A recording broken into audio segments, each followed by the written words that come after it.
Es la 1:00 p.m, mediodía en Canarias.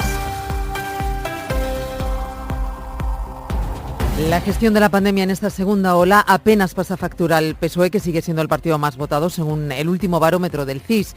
Vox supera a Unidas Podemos en intención de voto, informa Óscar García.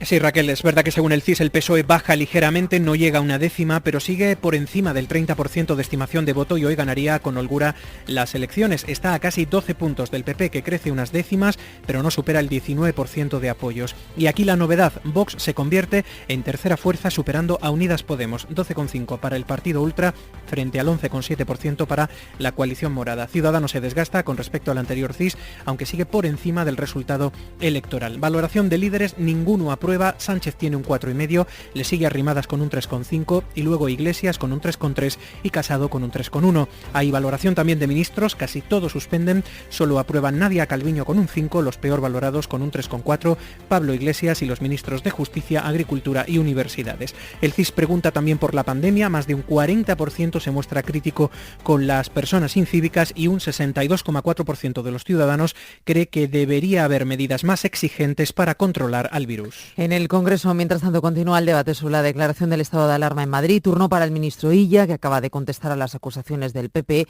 partido que dice actúa de telonero de Vox. El ministro insiste en la situación de incertidumbre que estamos viviendo tanto en España como en Europa.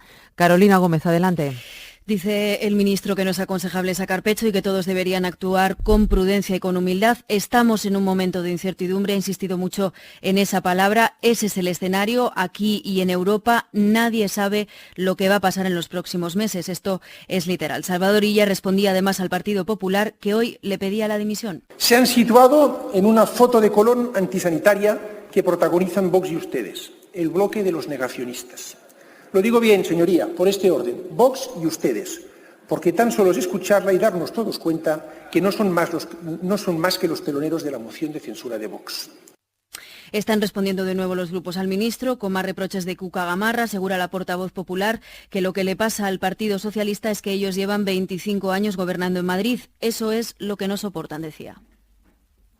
Gracias, Carolina. Hasta ahora acaba el plazo para que el Govern catalán subsane los errores formales de la resolución que decreta el cierre de bares y restaurantes de Cataluña y también para que aclare cuáles son los derechos fundamentales que se pueden ver afectados por la medida. Informa Andrea Villoria. Sí, les han dado un poco más de media hora y según sabemos el Gabinete Jurídico del Departamento de Salud trabaja a contrarreloj para añadir al texto aquello que le piden los jueces. Lo primero, cuestiones formales. La resolución no iba firmada, no llevaba la fecha ni siquiera el número de decreto que ordena el cierre de bares y restaurantes, así como la restricción de aforo en otros comercios. La Sala pide además al Govern que añadan en el documento qué puntos en concreto pueden afectar a esos derechos fundamentales y por lo tanto necesitan de especial autorización. La Generalitat pretendía que esta medida entrase hoy mismo, esta noche, en vigor, pero ni el mismo tribunal tiene claro si se podría retrasar en caso que el texto no llegue a tiempo. El Gobierno insiste en defender la constitucionalidad de la reforma que propone para el sistema de renovación del Poder Judicial y acusa al Partido Popular de querer confundir a la población llevando este asunto hasta Europa. Informa Javier Carrera. Sí, en conversación informal con los periodistas aquí en el Congreso, la vicepresidenta Carmen Calvo calificaba de antipatriótica la manera de actuar del PP, intentando confundir en Bruselas con la propuesta de renovación del Poder Judicial. Descartan desde el Gobierno consecuencias para nuestro país porque allí en Europa saben diferenciar las cosas, explican, insistiendo en que la fórmula española sigue siendo la que recoge la Constitución, no se eligen jueces, se renueva el órgano. Ha molestado también en Moncloa el tono impúdico, dicen, de la portavoz del PP en el debate sobre el estado de alarma. Hoy era el día para hablar en serio de sanidad, lamentan, y sobre el comunicado de Mariano Rajoy en el Ejecutivo creen que el PP sigue sin aceptar su realidad. Pedro Sánchez viaja a Bruselas para participar en un par de horas en el Consejo Europeo en el que se va a tratar el reparto de fondos europeos. Según el Gobierno, la asignación de 140.000 millones de euros no está en discusión. Lo ha dicho la secretaria de Estado de Economía, Ana de la Cueva, en unas jornadas organizadas por la SER, El País y 5 Días, en las que insistía en que el posible retraso en la llegada de los fondos no va a afectar a la puesta en marcha de los proyectos. En lo que se está, digamos, es en la concreción de los procedimientos, ¿no? Pero una vez que tenemos claro que esos recursos están, es un tema de financiación, pero no es como en otras ocasiones, digamos, un tema de incertidumbre si los fondos llegarán o no llegarán. Los fondos es evidente que están asignados, que van a llegar, y yo creo que también el interés europeo, y esto es importante, Europa ha hecho una apuesta clarísima por apoyar a los países en esto.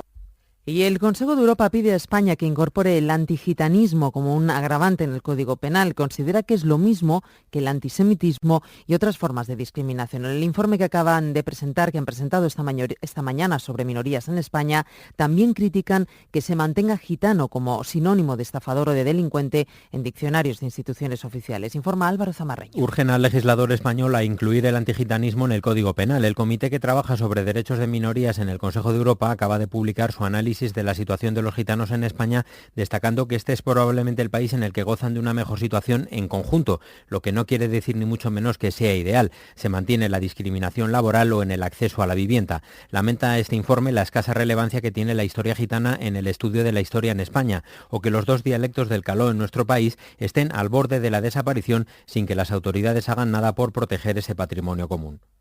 Vamos ya con la información de deporte. Francisco José Delgado, ¿qué tal? Buenas tardes, Raquel. Thibaut Courtois es el gran protagonista de la actualidad del día. El portero del Real Madrid estuvo anoche en el larguero con Manu Carreño y valoró los problemas de la portería de la selección, el juego del Real Madrid con Zidane, su etapa como atlético y su confianza en su compatriota Eden Hazard, que no está atravesando un buen momento en el Real Madrid. Yo estoy 100% seguro que vamos a ver al mejor Eden. Yo creo que él también es el primero que quiere demostrarlo y obviamente ha tenido ahora un poco de mala suerte, pero yo lo veo muy bien y ojalá pronto lo puedo demostrar. Yo en este mes le vi entrenar muy bien, que ha tenido la mala suerte de otra pequeña lesión, pero estoy seguro que dentro de nada va a explotar y nos va a dar muchas alegrías al equipo también. Fuera del fútbol estamos pendientes de la nueva etapa del Giro con 204 kilómetros de recorrido y Pello Bilbao tercero como mejor español y una nueva jornada de la Euroliga de baloncesto con cita para el Barcelona que sin Mirotis por COVID se enfrenta a Panathinaikos. Gracias Paco Juez, todo más noticias a las 2, la 1 en Canarias, en el informativo hora 14 con José Antonio Marcos.